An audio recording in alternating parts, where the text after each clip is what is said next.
నమస్కారం అండి. బాడీలో స్కిన్కి ఎటువంటి ఇన్ఫెక్షన్ అయినా రామబాణం లాంటి ఇది ఈ ఒక్క ట్రీట్మెంట్. ఇది ఎవరికో కాదు, నాకు నేనే ఎక్స్పెరిమెంటల్గా ఖైదర్ అలీ గారు చెప్పిన ఒక ట్రీట్మెంట్ ప్రకారంగా నేను చేశాను. నాన్నగారండి, చెప్పండి మీ ప్రాబ్లం ఏంటి?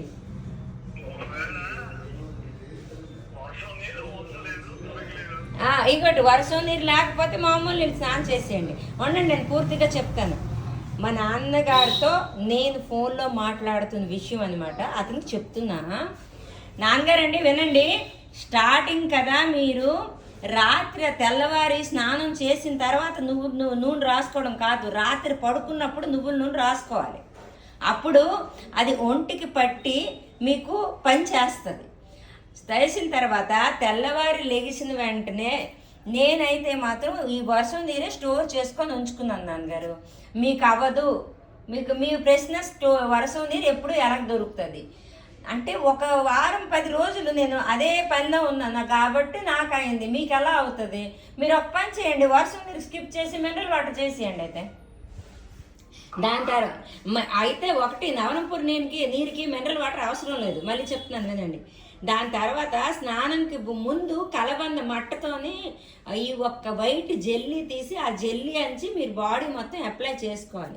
చేసుకున్న తర్వాత కుంకుడుకాయ రసం కూడా నేను తీసి ఉంచట్లేదు.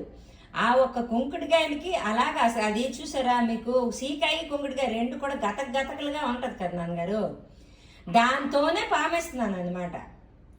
చక్కగా వదిలేస్తుంది. నాదైతే స్కిన్ 80% వరకు నిన్నగాల ఒక 5 నిమిషాల ఎంతో కొంచెం మండినట్టుగా అనిపించింది. అప్పుడు వెంటనే నేను రాత్రి మాత్రం నువ్వుల నూనె రాసుకున్నాను. ఇంకొకటి, షుగర్ పేషెంట్కి ఆ ఫుడ్ అనేది కంట్రోల్ చేస్తేనే కొంతవరకు క్లియర్ అవుతుంది నాన్న. నేను ఫుడ్ క్లియర్ చేస్తూ, ఫుడ్ కంట్రోల్ చేస్తూ, ఇవన్నీ చేస్తూ మరి నాకు చేస్తేనే అయిందన్న. మీరు నాకు అడుగుతారు, మరి నువ్వు అన్ని డైట్ కంట్రోల్లో ఉన్నావు కదా అని.